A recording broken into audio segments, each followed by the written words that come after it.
All right, we're still in April. Number 59 was a audiobook, How to Sell a Haunted House by Grady Hendrix.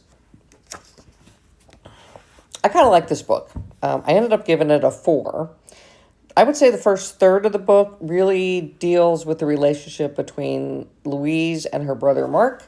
Louise goes back to basically her hometown to help her brother deal with her parents' house. Her parents have passed away, and sort of explores the relationship or lack of relationship that Mark and Louise have, and kind of how money and dealing with the death of people can be really bad. But then after that, it kind of goes into the house that they're dealing with as a haunted house. And there's a lot of creepy dolls because her mother was totally into dolls. And, it's dealing with trying to clear the house of this haunted situation. It was, I enjoyed it. I would say the only reason that I gave it maybe just a 4 as opposed to 4.5 or 5 is, they talk a lot about her mother and kind of the situation going on with her mother and the dolls.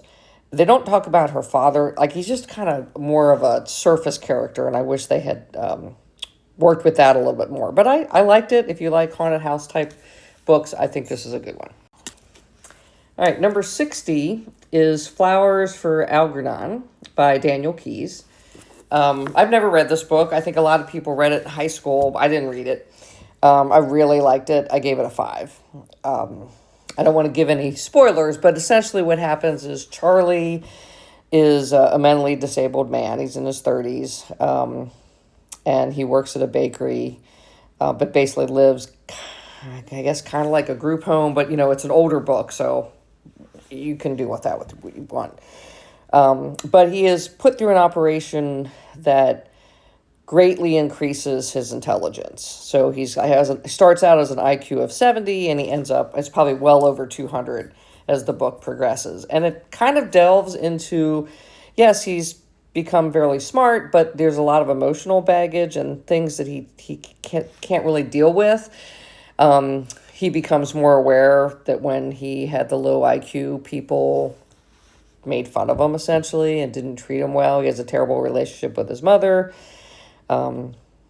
It was just good. Algernon refers to a mouse that was given the same operation, and so their stories sort of parallel each other. Again, I'm not going to give spoilers, but I really liked it. I think it makes you think about things and how you treat people.